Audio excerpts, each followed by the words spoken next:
53 পেরিয়ে 54তে বাংলাদেশ। দীর্ঘ এই পথ পরিক্রমায় বাংলাদেশের বারবার সুযোগ এসেছে উঠে দাঁড়ানোর, কিন্তু এই জাতি রাষ্ট্র হোঁচট খেয়েছে কুটিল রাজনীতি, সামরিক শাসনের জাতাকল আর দেশপ্রেমী প্রশাসনের শূন্যতায়। তবে 2024-এর অভ্যুত্থান সুবর্ণ সুযোগ এনেছে জন আকাঙ্ক্ষার ভিত্তিতে বাংলাদেশ গড়ার, বলছেন বিশেষজ্ঞরা।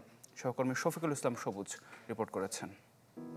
Double million offer Walton fridge কিনে পেতে পারেন 20 লক্ষ টাকা, রয়েছে কোটি কোটি টাকার নিশ্চিত উপহার।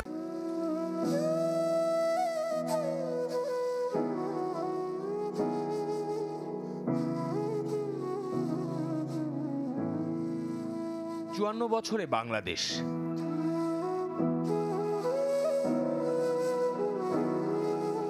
1971-এ এক রক্তস্নাত যুদ্ধের মধ্য দিয়ে যার জন্ম।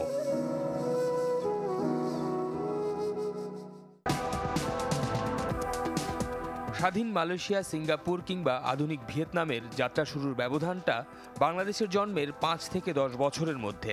তাদেরই এগিয়ে যাওয়া অনুকরণীয় হলেও বাংলাদেশের পথ চলা হোঁচট খেয়েছে বারবার। কিন্তু কেন? এমন প্রশ্নের উত্তর সময়ের ব্যবধানে বদলেছে, কিন্তু খুব কি পরিবর্তন ঘটেছে রাষ্ট্র ব্যবস্থায়? 16 কোটি মানুষের এই দেশটিতে বহুবার আশার সঞ্চার হয়েছে, বুক বেঁধেছে জাতি, সবশেষ আশার পারদ ছাপিয়ে গেছে 24-এর গণ অভ্যুত্থান। এরপর কি? এই দেশে মানুষের ভালোবাসাটা খুব ঠুনকো, মানুষ অস্থির, মানুষ বেশি সময় দিতে চায় না। মানুষ মনে করে যে আজকে পরিবর্তনের পরে কালকেই যাতে আমি এটা রেজাল্ট পাই।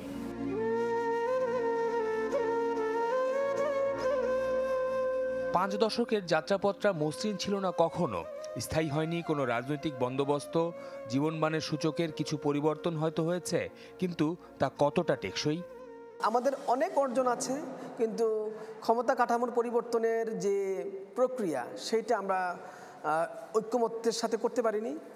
আর হলো রাজনৈতিক দলগুলোকে ক্ষমতায় আসার পরে জনগণের কাছে অ্যাকাউন্টেবল করতে পারিনি। 5ই আগস্টের পরে যেটুকু পেয়েছি এটা যদি আমরা ধরে রাখতে পারি তাহলে আমার মনে হয় এই দেশে একটা পরিবর্তন আনা সম্ভব। কিন্তু আমি জানি না, আবার হাতছাড়া হতে পারে, আমার একটা আশঙ্কা। কেন যে আশঙ্কা আমি জানি না, কিন্তু আমার মনে হচ্ছে কোথাও একটা গোলমাল হবে। যেই রাজনীতি আসবে সেটাই তখনই আবার গোলমাল হয়ে যাবে। দুজনেই বলছেন বাংলাদেশের জন্য এখন চ্যালেঞ্জ গণতন্ত্রের সঠিক যাত্রাপথটা বেছে নেয়া। রাজনৈতিক সংস্কারের যে ভাবনা এই সময় সবার মনে, তা বাস্তব হওয়া ভীষণ জরুরি নতুন বাংলাদেশের জন্য। গণতন্ত্রের চর্চা যদি বাংলাদেশে হয় তাহলে বাংলাদেশকে কেউ আটকাতে পারবে না।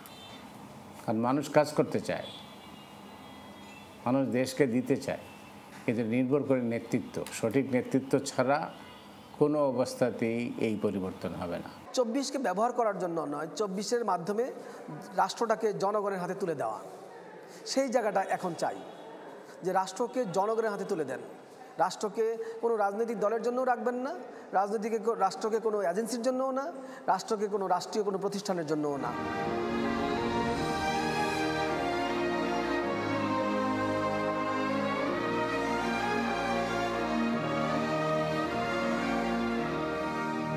বিজয়ের 53 বছর শেষে 54 বছরের বাংলাদেশ।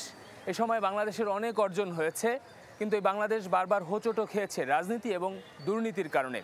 2024-এ যে ঐক্যের জানান দিয়েছে জাতি রাষ্ট্র, ঐক্য যদি অটুট থাকে আগামীর বাংলাদেশকে এগিয়ে নেওয়ার জন্য, তাহলে এই বাংলাদেশের যে লক্ষ্য, এই লক্ষ্য পানে পৌঁছানো খুব একটা কঠিন হবে না, বলছেন এই দেশ নিয়ে যারা ভাবেন তারা সবাই। শফিকুল ইসলাম সবুজ, চ্যানেল 24, ঢাকা।